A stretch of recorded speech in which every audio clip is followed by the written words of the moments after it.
You're listening to Risk and Resolve. And now for your hosts, Ben Connor and Todd Hufford. Welcome back to another episode of Risk and Resolve. Here with Todd Hufford. I'm your host, Ben Connor. We just finished episode 5, going into episode 6. So we'll do a recap of episode 5. Started out by giving him a Jeep. Told him to stay on the American side. He said, man, I don't know what that is. I just wanted to drive all over wherever I wanted to, which was pretty funny to hear. What was pretty interesting is one thing that was on top of mind for him was going to find something that he left, or actually that fell out.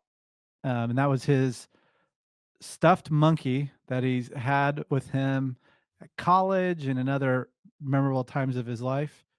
A stuffed monkey named Junko, where he knew exactly where he lost it in La Paz. So he went to find it. Didn't happen to do that, but that was important to him. And he says it's kind of silly to you, but that was important to me. Yep. Silly. He said, calling himself a 65-year-old man telling a silly story.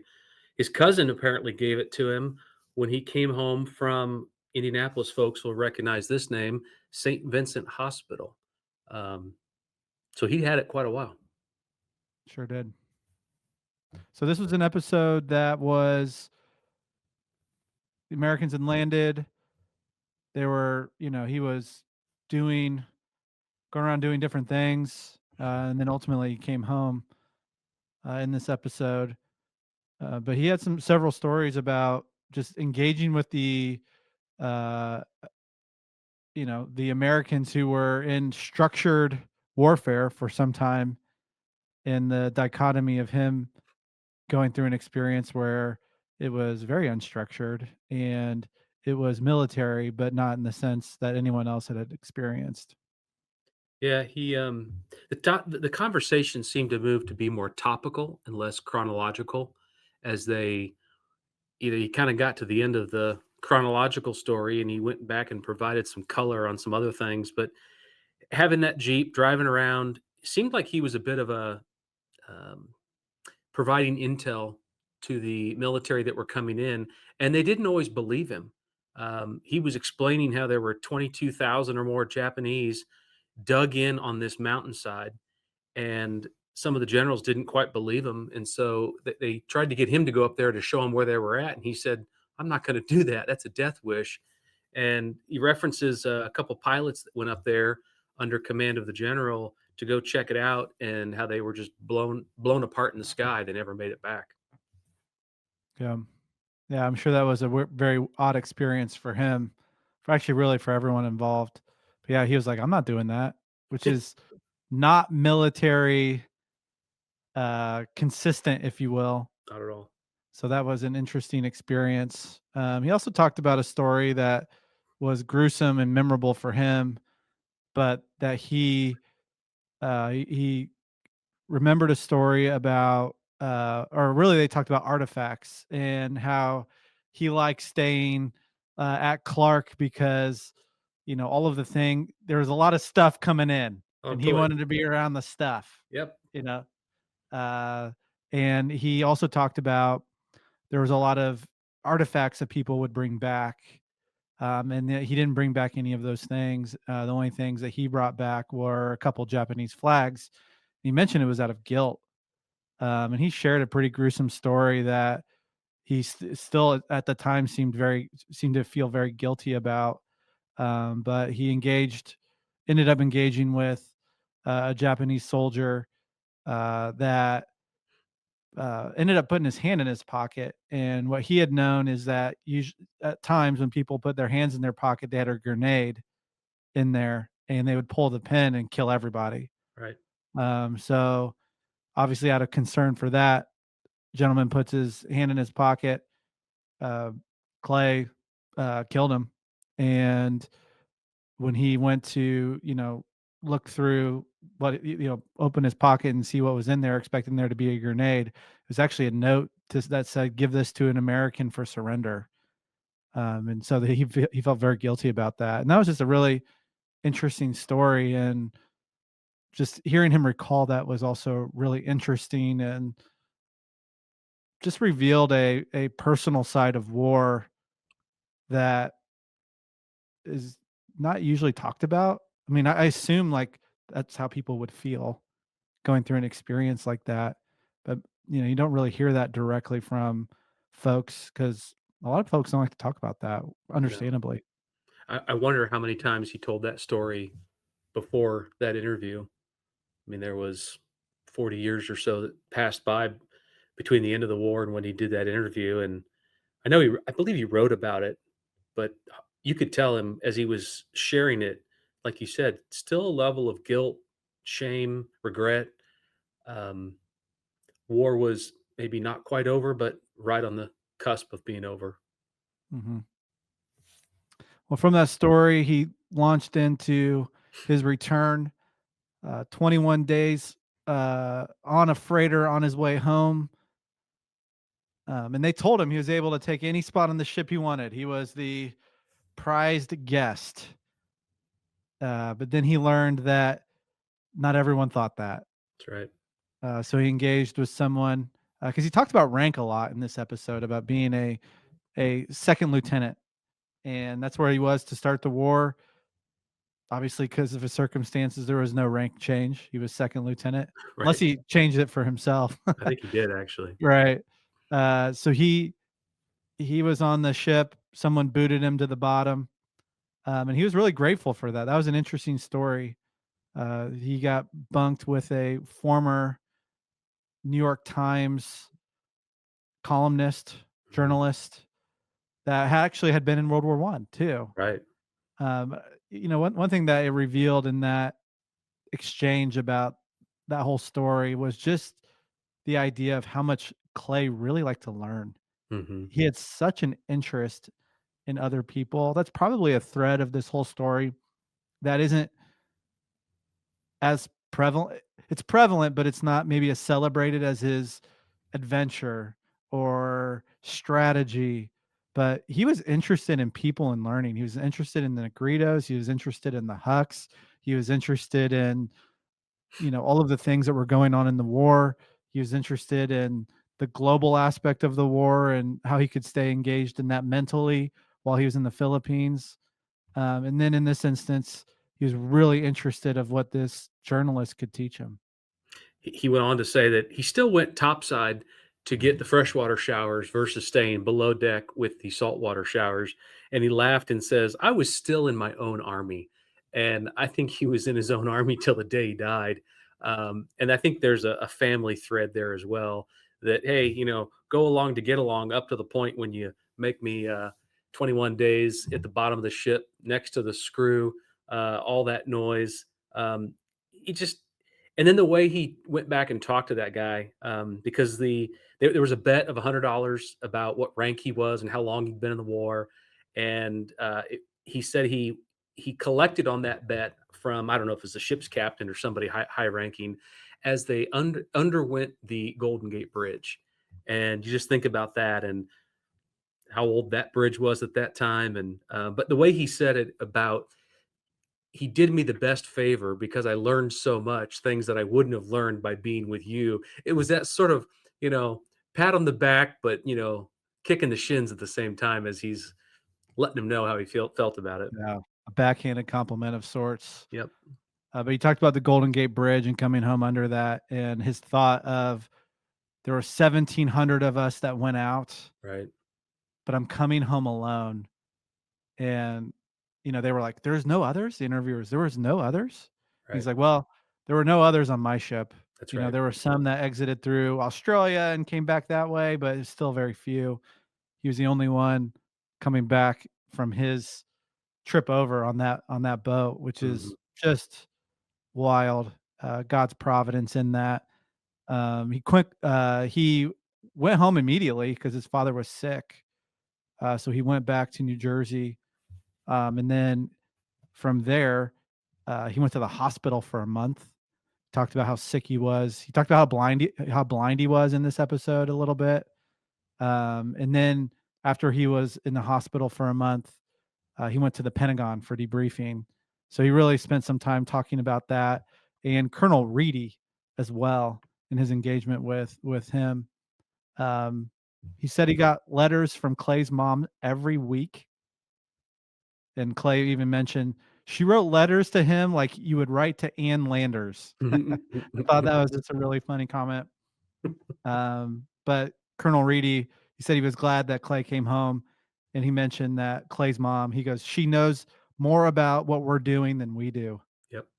Just talk about a mother longing for her son, or missing her son that was presumed dead. She didn't know, missing in action.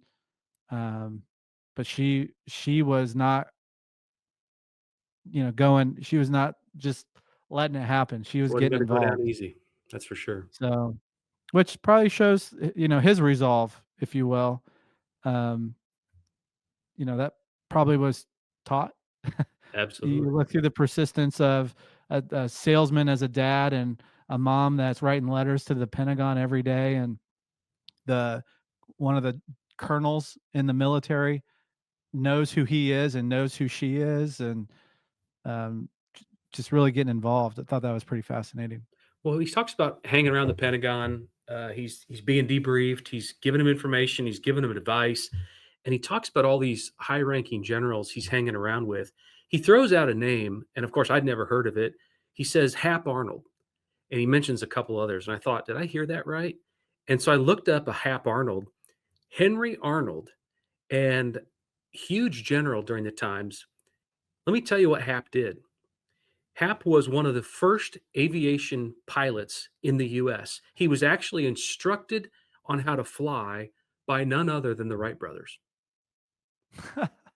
He was one of the first rated pilots by the then basically predecessor to the FAA. He was the co-founder of Pan Am Airways. He was the first person to ever fly over the US Capitol, and he was also the first person to ever fly a US congressman as a passenger. And so, in this weird sort of way, your grandfather knew the guy who was taught by the and was taught by the Wright brothers to fly. That makes time seem really compressed to me. When I see those pictures of the Wright Flyer and all those things, as a pilot myself, that seems so long ago. But to think that this guy who talks just like we do and laughs and makes jokes, as he did in a 1983 recording, knew the guy that was taught to fly by the Wright brothers. He got himself in so many places. Tell about who we met on the train. Do you remember who we met on the train?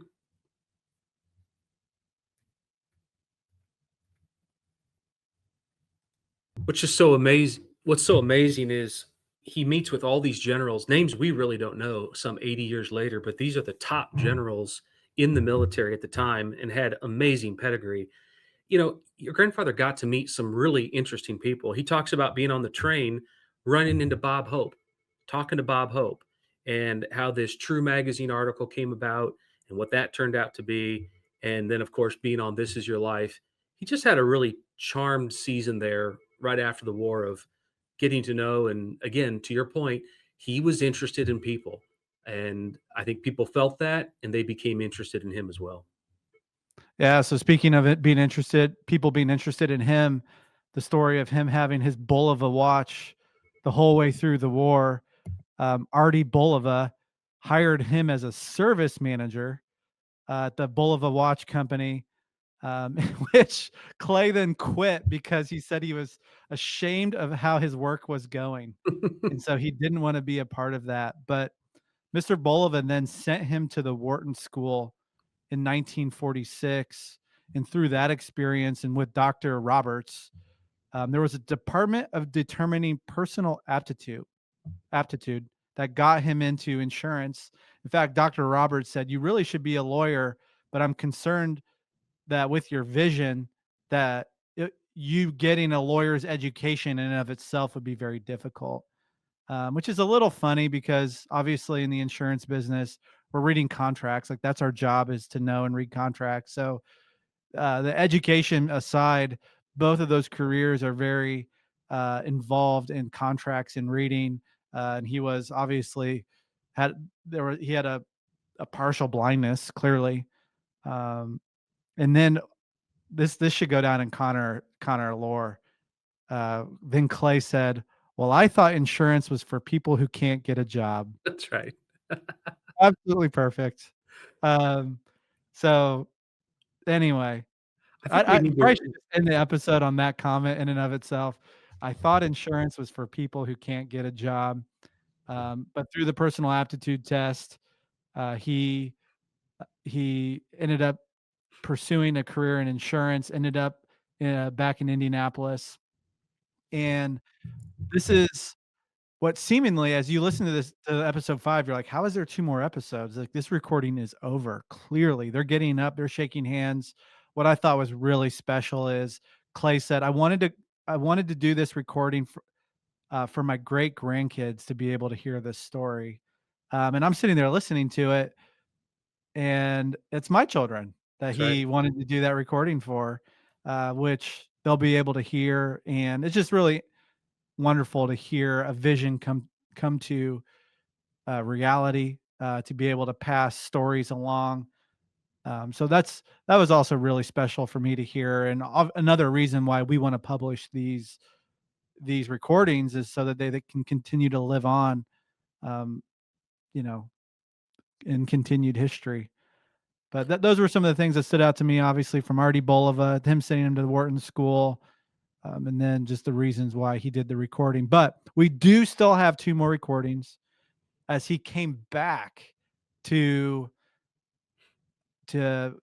complete some of the things, because they said at the end of the episode, we want to have you back. Well, they did, and that's the 2 next recordings that you'll hear in this series of 7. Your grandfather now has 20 plus great grandchildren. And I thought the same thing because, my son had texted me when we had a little bit of a delay between releasing some of these. And he says, I want to hear more of the story. And that's how he was consuming it on this podcast. And your grandfather he thought so far out, very forward thinking. And for him to be sitting there in 83, he had in 83, what, maybe 4 or 5 grandchildren. And he's mentioning great grandchildren, great grandchildren. But there's something else about the Bulova, the Roberts, that whole line of actions and things that happened was in life, we're oftentimes in places that we maybe don't belong. We don't feel like we're contributing, like he didn't feel like he was contributing. But yet it was the perfect place because he knew Professor Roberts, and Professor Roberts was told by Bulova, probably because he endowed something at the school. He says, hey, please take your time with this guy and help him out. So it wasn't like he went to class at Wharton.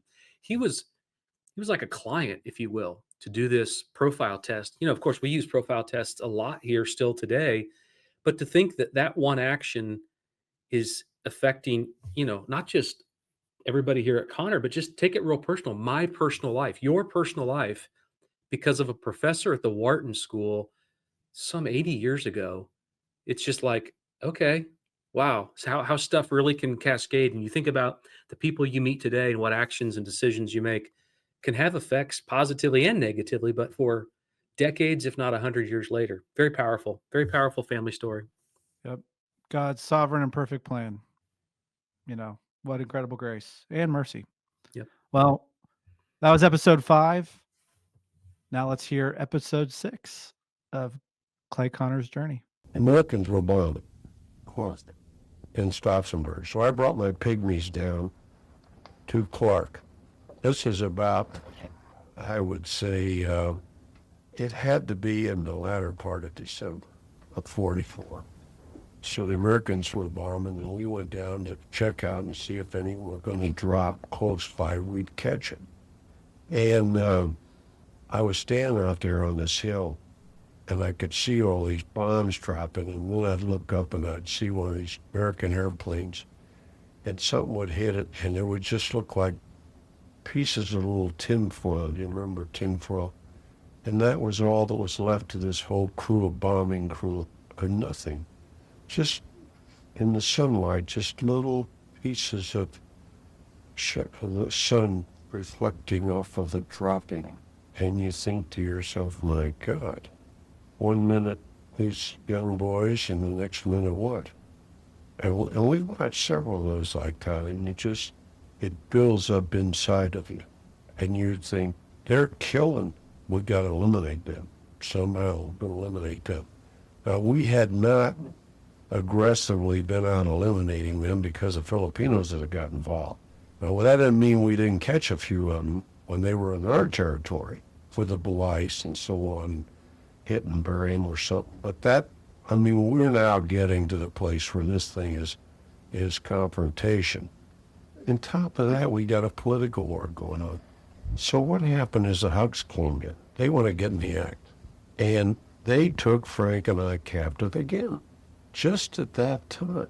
January of 45? Yeah. Well, latter part of December, I'd say. And we're right down there now. We're just south of Angeles. And Sapambato is the barrio. We're just south of Sapambato. It's a barrio, which would be west of Angeles. Okay. We're right off Clark. Well, we're not, probably not a half a mile off Clark Field or a quarter of a mile south of Clark Field. You got it there? Here comes the Huks. They come in, and now you got to remember that certain of them were our very close friends. They're now gone. These politicals, by the way, the newspapers are filled with Benigno Aquino. Pablo Aquino was the very one who was involved in this capture. Pablo Aquino. Now, Pablo Aquino was a young fella. He was about my age, and I knew him real well. And it was a friendly war. But I didn't trust him as far as I could throw a piano because he was a liberal. And he was in on this. I get a kick out of this American news media today talking about Marcos killing off. They may prove Marcos killed off Aquino, but if he did, he should have. I don't believe he did. He's not that stupid. But it's too bad that I didn't when I had a chance.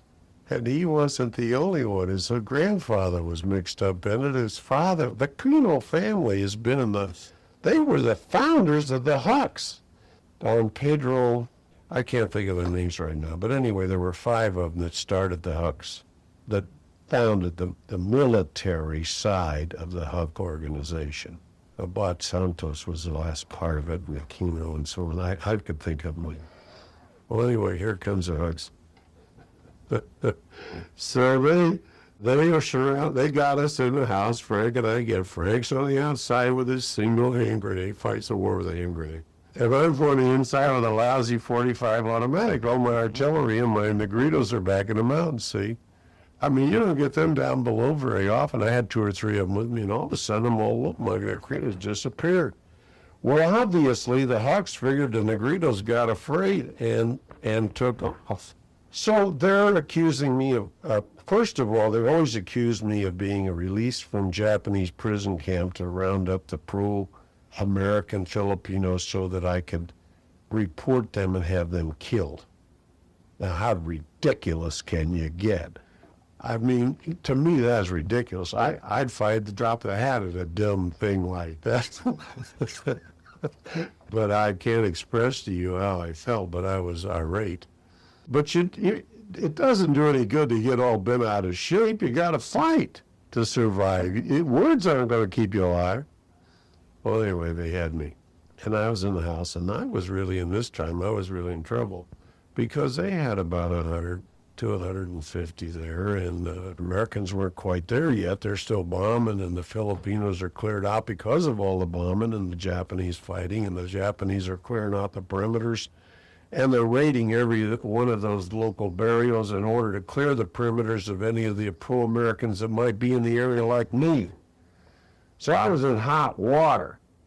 Well, anyway, while this negotiation was going on, I never could figure out why they didn't shoot me and go on. Of course, a couple of them would have died, too. Maybe that was it. I don't know. I decided I wasn't going to go alone. I just look at them and tell them that. I said, well, this is it. We're going to have company.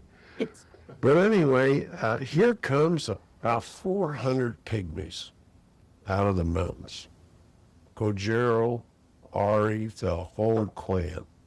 They had about 5 tribes. Tribes that never did speak to each other or anything else. They went back in the jungle, they blew the horns or whatever they did and beat the drums, and they got them all down there.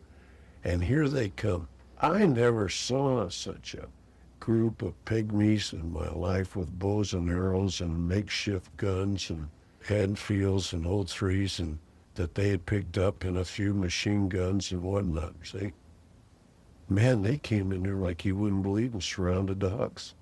I'll tell you that. I laughed. I thought that was a funny thing. I said, we got a different game going on here all of a sudden.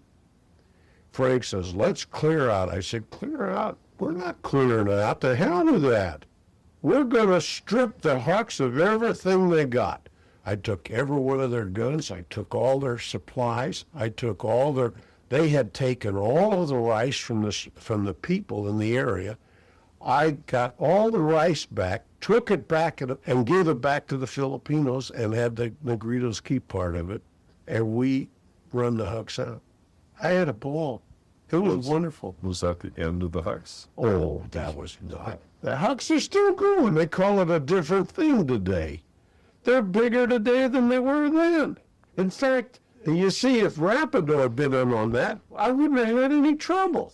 I met him in '68 when I went back, and we had a meeting. We were old friends.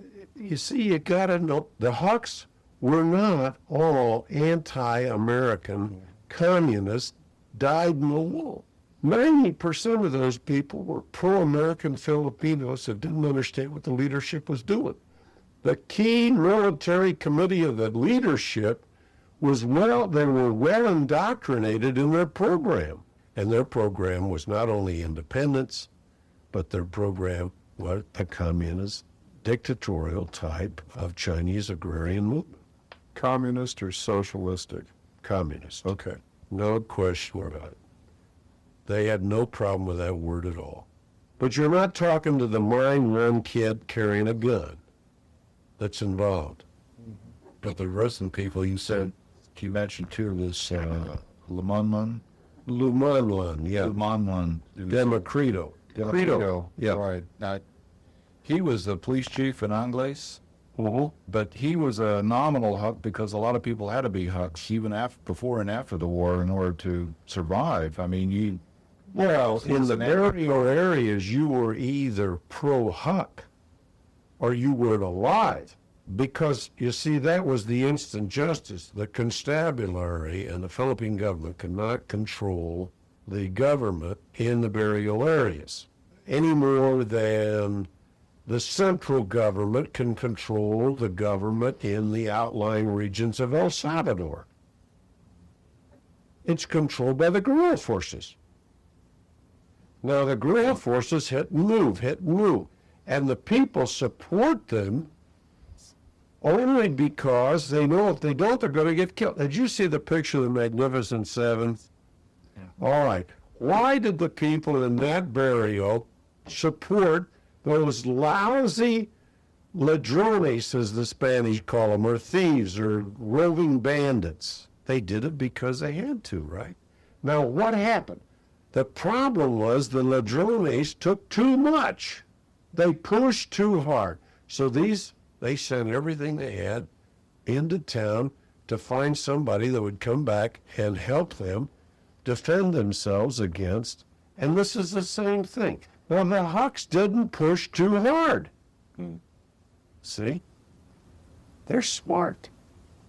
But they controlled the economy. But they also provided something for the control. Instant justice. For example, this man stole this man's cow or carabao. They called the Huk burial lieutenant. The burial lieutenant was Huk. He called it. They came in, got the man, killed him. Boom, instant justice. See? Right now. No Mickey Mouse around this. That was it. So they could depend on the fact that if somebody did something wrong and they reported him, he was going to get killed. For that, the Huks picked up 10% of all of the produce, the rice or whatever's being The protection. right. That's how they were It's like supported. the mafia too, you know, the mafia gives protection that way. Yeah.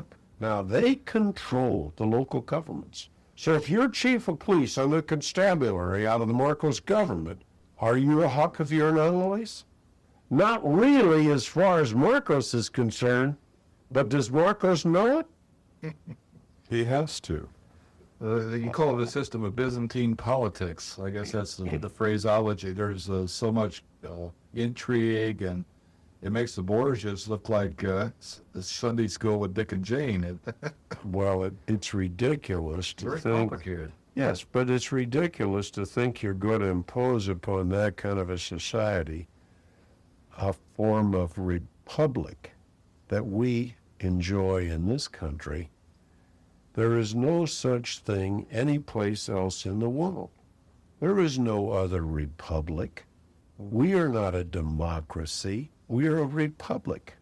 This is an experiment which has lasted 200 years.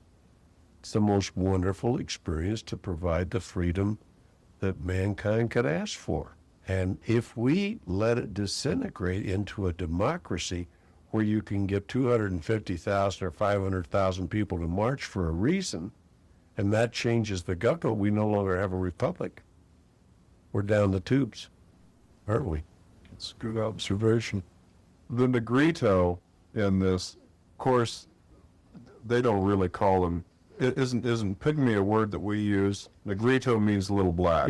Yeah, that's right. They That's- don't call them pygmies. Yeah, They don't call themselves pygmies. They call themselves Aetas. Aetas? How do you spell Aetas. that? Well, Aetes.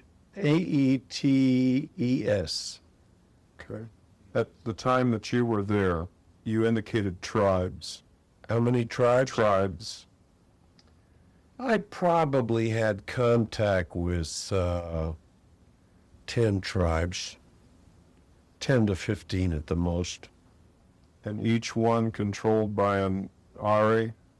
Was that? No. No. I missed that. For some reason or other, was only one Ari. Over all? I never met another Ari in the whole Zambales Mountains.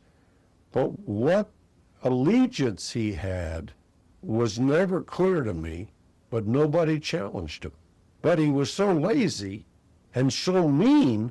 I mean, he was a mean man.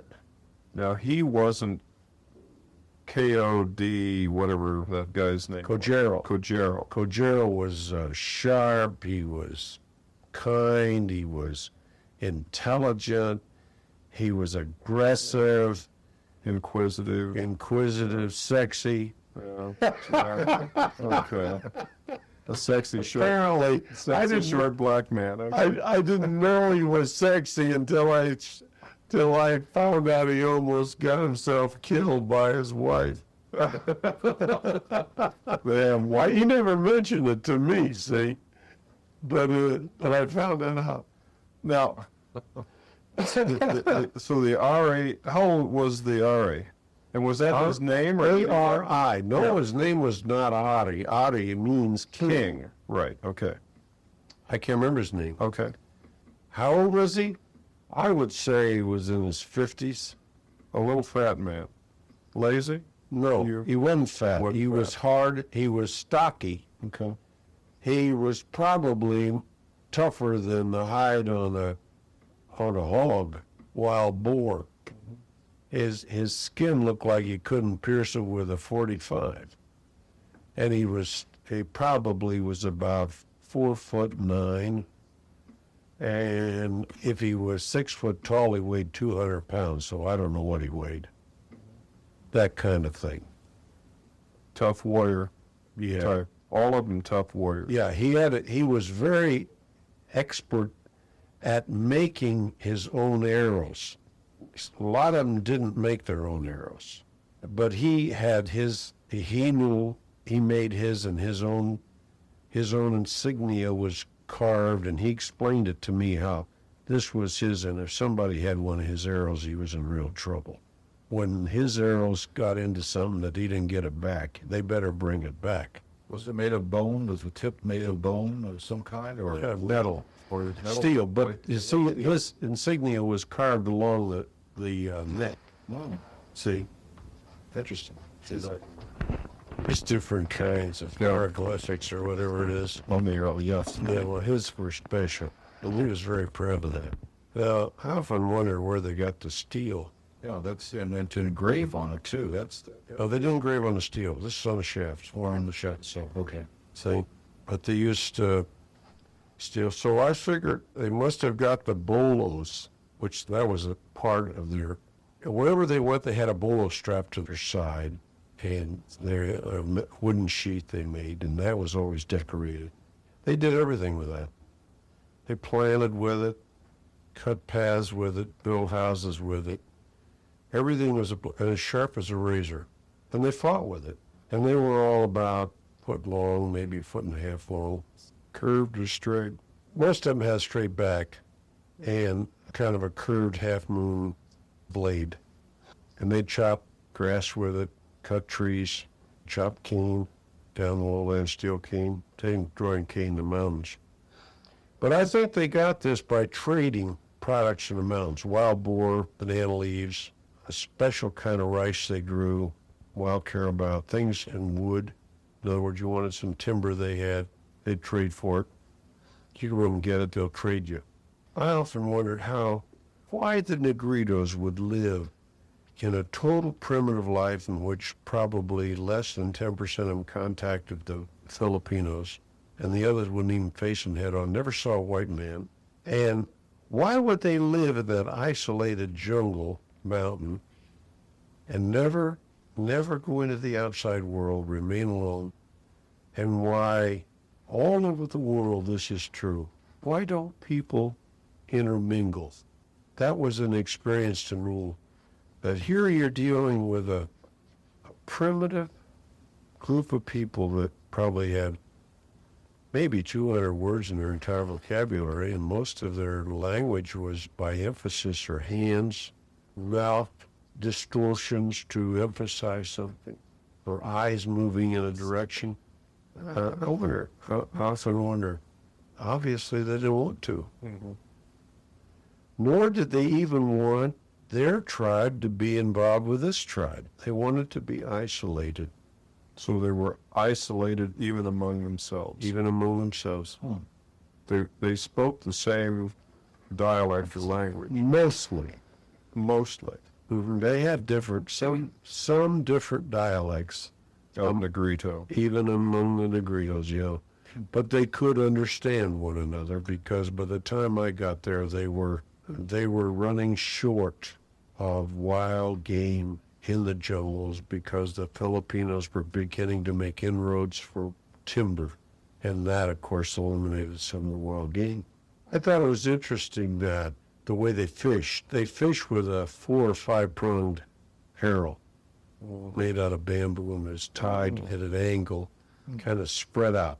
In other words, the cluster of bamboo with the jagged edges were tied back to the shaft of the arrow, and they would stand in the stream and wait for the fish to come by and then fire into the fish because there's a distortion when you're looking in the water. Well, they'd catch it and then they'd throw that arrow on the bank with a fish, and then they'd stand there and wait for another one, or a frog, for whatever. And they did the same thing with birds. Now, you're not going to get an awful accurate shot with a pronged arrow. You got some wind resistance and whatnot. Now, some of those birds, some of those fellas could actually hit a bird in flight with a straight arrow with a very narrow. There's really something. The relationship to the culture, I had a question to ask you, and that is, you read accounts about English and Americans being captured by the American Indians, and after a few years, like the case of Francis Slocum, when they've been there long enough, they get to really enjoying living this primitive life, and they don't want to return to civilization. Did you and Frank ever have feelings like Well, if it hadn't been for the war or some other aspects, outside aspects, would you enjoyed staying there? Did you ever have a feeling that this is kind of an idealistic Robinson Crusoe existence there, that you would have really liked to stay there? Well, you'd have to ask Frank, but if I had to answer for Frank, I would say Frank couldn't wait to get out. Frank was going back to the coal mines, and yet he couldn't wait to get out.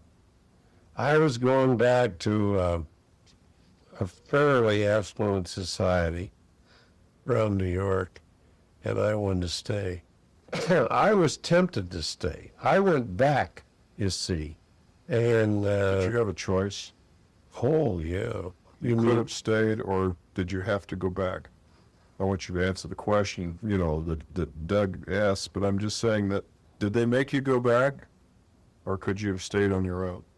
I suppose I could have chose to stay at that time. Frank left ahead of me. I went back into the...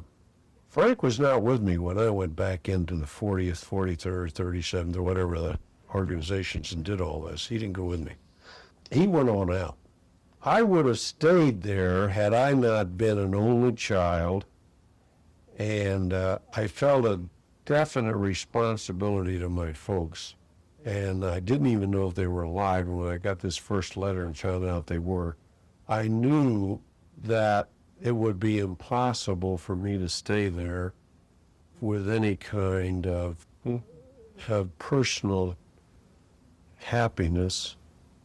So I intended to go home and find out what it was all about and try to work my way back. It didn't work out that way, but I always wanted to. I felt like I could have done a lot with those Negritos, and if I had devoted my life to them, I thought that would be worthwhile. Notice that you were quite moved when the $1,000 in medical supplies was given to the Negritos, and at the end of this is your life, and you were quite moved, and I thought that you had a very close bond with those people. Well, I was moved, but I also knew that it was a total waste of money. First of all, they don't know how to use medical supplies, and I thought, Need a Peace Corps. what a waste. But anyway, They did send the money, the oh supplies. yeah, they sent the supplies. But then what There's pictures of the supplies, but what are they going to do with them? They have their own native herbs and whatnot, the medical supplies, unless they're administered by it. And you see what happens in a case like that in their lack of knowledge. Filipinos pick it up for the Americans that don't have any obligation to these people, and they're laughing at them. The Americans that came into Fort Bend were young kids that made scavengers out of the pygmies. over to Fort, what? Yeah, they turned them No, into, I missed the name. Came into Fort, did you say Fort Bend? I might have, but Oh. I meant Stotzenberg. Oh, okay. All right. Okay. Yeah, I live so close to Fort Bend, I should. But the Americans that came in there knew nothing of the ability, talent to survive, the dignity, the aborigine. They were young kids that knew nothing about any of this, nor should they. But they should have been given some kind of indoctrination. There should have been some kind of history told to them of what these people did for the Americans during the war and how many were saved as a result of their efforts. But what the Americans did, and they thought they were doing the right thing, they gave them surplus materials and let them build a village, and I forget the name of it, right next to the west side of Clark Field, off from the headquarters of the Americans. And of this material they gave them, they piped water in there, and they had one outlet in the whole village, and the Negritos built this, and then they took their garbage trucks out. All their garbage trucks were dumped at the edge of their village every day. And this went on for 10 years. In other words, they became scavengers living on garbage of the Americans, Fort Stotzenberg and Clarkfield. I mean, it's the most desperate, degrading type. I mean, you just took a nation of people and turned them into just scavengers. Kind of sounds like the American Indians, the way the Army treated them. I'm part Indian myself. That's what they did, isn't it? That's what they are today. Right. American Indians today are scavengers and they're on welfare, That's right? on welfare, all of them. Yeah. Every one of them's on welfare. We civilized them all. And queued them up, and they can't be responsible. They have no, they take away the dignity, the name, pride, and everything. Well, did the Negrito then, at the end of the war, in order to come to this type of a community next to Stotzenburg, they didn't all leave the mountains, did they? I mean, No, I don't think all of them did, but a lot of them did. And then they began to die out because the Americans didn't stop the Filipinos from going in and totally clearing. Well, there was a law against it because it was an American reservation, but the Americans didn't. They did not enforce the law, and the Filipinos just totally cleared. In 15 years, they cleared every piece of timber off of every mountain west of Clarkfield. There was nothing but bald mountains. No game, no wildlife, no crops, Starvation. just nothing. how many Negrito were there in 1944? Well, in 1940, there were supposed to be about 40,000. I don't know. I had no way of finding out, but I would say there were probably 5,000 or less. They lost 35,000. Probably from starvation, lack of reproduction, nutrition, or whatever. I don't really know. I think they're dying group. And I have often said, I said to my first wife, and then I said to my second wife, I said, the thing is, I would like to go back. One time I had a whole plan set up. Well, I would put this whole village that I intended to have near Florida Blanca. There had been a large sugar cane mill there prior to World War II. Then when the Americans put a airstrip in there, and it was kind of a valley coming in between the mountains back into Florida Blanca. If you got them at Florida Blanca, it's raise cane and so on, and set up schools and have transportation roads available, and still have the mountains right in the area. See? Wish somebody at the State Department had talked to you. Well, I don't think they would have paid much attention. Probably not. Just like the Americans did when you first arrived. I mean, you knew better what was going on there than anybody probably in Luzon. How do you organize a guerrilla band? Okay. How do you organize a guerrilla band? Well, you organize a guerrilla band the same way that the communists organize a guerrilla band, and that's how you learn how to organize. You're the ones that are experts at it. So when I joined the Huks, I found out how you organize a guerrilla band.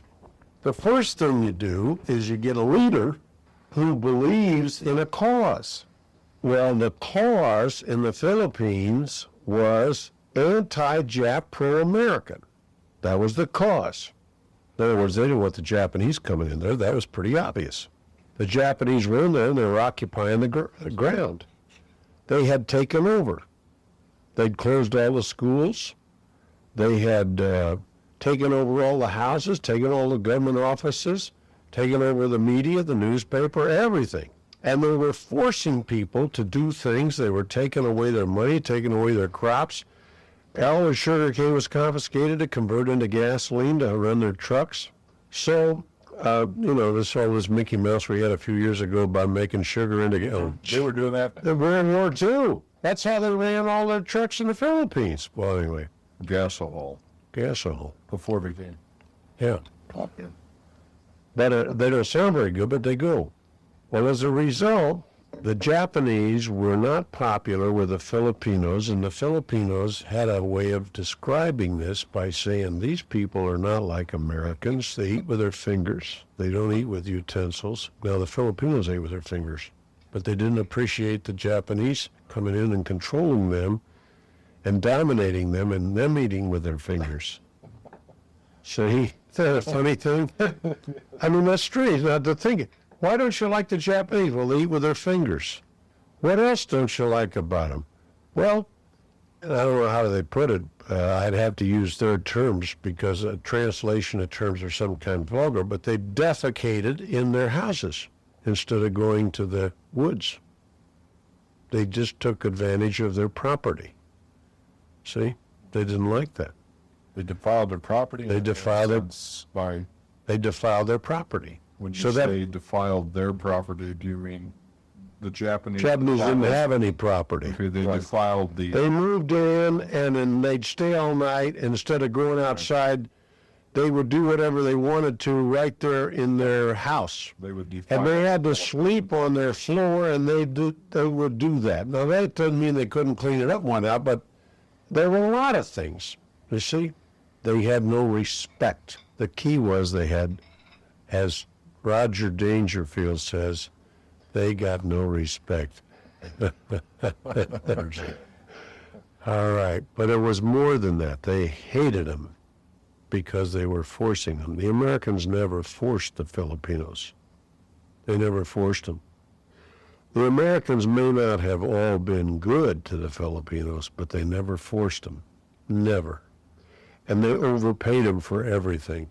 Their number one push in 40 years in the Philippines, that was very important, was we're going to pay to educate all your people. And most of the younger ones spoke English. 76 dialects, and all the kids spoke English.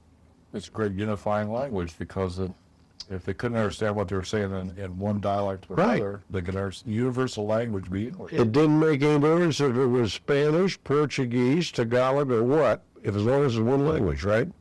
And of course, Americans were going to push English because that's what they knew. But in 40 years, all they pushed was education. You've got to educate the children. And that's the one thing the Filipinos like. They're talking about my children. Now, that's the one. So the Americans were popular. The Americans were popular. The Japanese were not popular. Now, we're going to get back to forming a guerrilla force. Never mind what we're going to use it for. We're going to organize it. Well, how are you going to organize it? Well, the first thing you'd want to do would be to get a college graduate out of the University of Manila or Santo Domingo who would naturally be a pro-American, educated in one of the Philippine colleges, a Filipino who wanted to be identified with the Americans, identified with the people that wanted to fight against the Japanese.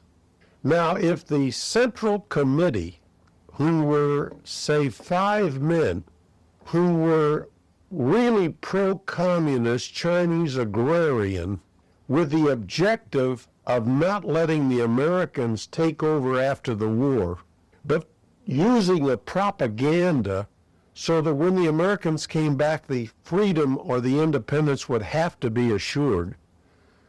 And in the meantime, they wanted to establish military control throughout the provinces. They'd organize a military operation. How would they do it? The first thing they'd do is they'd recruit 10 or 12 pro-American college graduates out of the University of Manila or Santo Domingo. Are you with me? Now, what's their objective? Doesn't make any difference, does it? That's they're against the Japanese. So they, as a military committee, being men with money, like Aquino, very wealthy family, landowners. I can't help saying that since it's so prevalent in the newspapers as of today. They buried him today, I think. I think so. Don Pedro Abad Santos, he was one of them. I just happened to think of that name. Aquino was the other. Dos Santos? D-O-S. S-A, yeah. T-O-S. Don, the Spanish hangover of Don Pedro Abad, A-B-A-D, Santos, S-A-N-T-O-S, Don Pedro Abad Santos, is a large landowner, and he was a well-known later communist. Don Pedro Abad Santos he didn't say he was a communist, he was a freedom fighter. Another Aquino, another Aguinaldo. Oh, okay, all right. Okay. But Aguinaldo was not an anti-American fighter. He was a freedom fighter. Right. And if the Americans happened to be the guys that were taking over from the Spanish, he was against the Americans the same as he was the Spanish. But he didn't hate the Spanish. He didn't hate the Americans. He wanted freedom. That's right. You've really got to sort that out. Now, these guys are something else. This is Central Committee, something else. That's not the same thing at all. They want to align and ally with another movement eventually. They have a plan. That's a dangerous deal. That's a different deal. I know that. I deal with them later. Anyway, we're organizing the guerrilla movement. So who do you recruit? You recruit, and I can't think of his name, but Julian Pollard. Okay. Who was Julian Pollard? He was a former chief of police of Tarlac or Porac or Tarlac, I think. I think that's the name of him. Well, anyway, Julian Pollard was a college graduate, a jovial, popular, very anti-Japanese, very pro-American, and Pollard then goes into the barrios, and how does he get his men into the guerrilla forces? It takes that guy about 6 or 7 months. Why? Because every house has this kind of flag on it. See, you got every house, first of all, hangs up a flag. Now, this is faded. That's Rio Red, that's the rising sun, that's the name of, and that's tied up there, okay? Now, below that is the name of everybody that lives in that house. The Japanese did this. Well, they made the Filipinos do that. The very lieutenant was the one that could write. Maybe the Filipinos could write, maybe they couldn't write. But somebody could write, and they put on that house the name of everybody that lived there. Now, when you say, I've got one question, you say barrio. Barrio, B-A-R-R-I-O, that's a little village. Okay. Barrio is little village. The structure of the politics is you've got a city, Manila, Angeles. You've got a town, Porac, San Fernando. Then you've got a barrio, Banaba, Florida Blanca, Porac.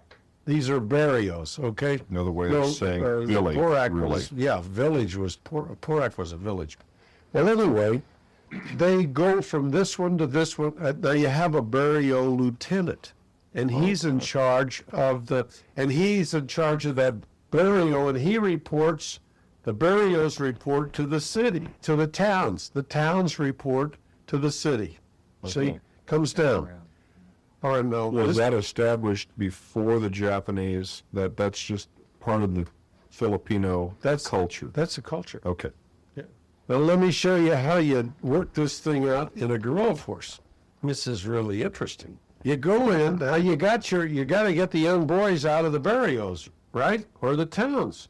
How are you going to get their names off? Well, first of all, you know that the Japanese just don't have the names on the house. They take the names on the house, they put them in a book, and they take the book into town, and the town controls the roster of all the people. So they're going to make a raid. They go out to the town, the barrio, from the town, and the barrio lieutenant is notified that here comes the Japanese 5-man or 10-man patrol, and they're going house to house, and they're going to look, and they're going to say, well, bring them out of the field. We're going to have a head count.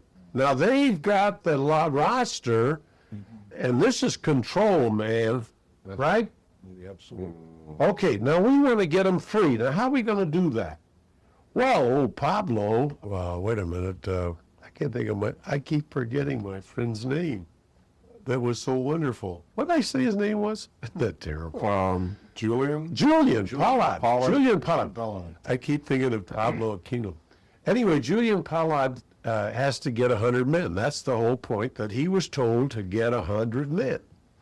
So what he does is everybody's pro-American, all right?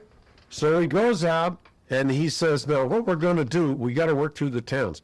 This boy wants to be in it, this boy wants to be in it, in this barrio, this guy from Porac, this guy from Florida Blanca, this guy from Banaba, this guy from wherever, Santa Rita, Santa Rosa, so on.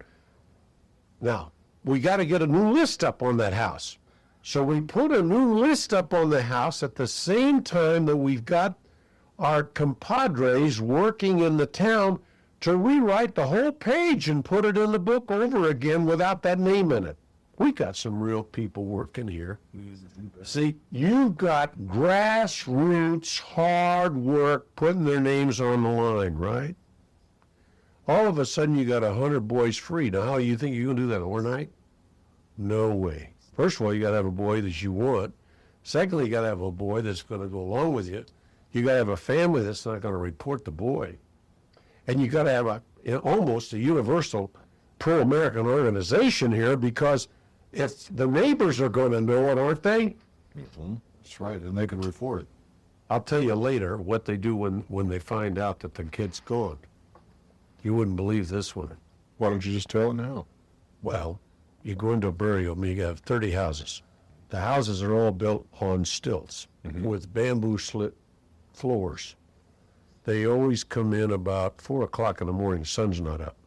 And they always have fixed bayonets, and they bring about 50 men, Japanese. And they go from house to house, they ram the bayonets up through the slits in the floor and get everybody in the house. And they try to hit every house at the same time so one can't notify the other. They kill the people that way. I would think if the bayonet went through the baby or the man or the woman, and it's going to, and the ones that aren't killed that way, they shoot them when they're coming out of the house. And why did they do that? Well, that was They found out. they found out that somebody was That's right. Pro-American. Somebody turned them in, or Turn them in, or they suspected it. So that's the penalty. Now, if that's the penalty, are you going to let your son get involved with this when you got 5 other children or 6 other children and your wife, and you're living in this burial? If you do, you're really a pro-American, aren't you? You bet. Let me tell you this. When I told Rawali and Lieutenant General Griswold and General Kruger and General White or Beitler or whoever I talked to, Thanks for tuning in to Risk and Resolve. See you next time.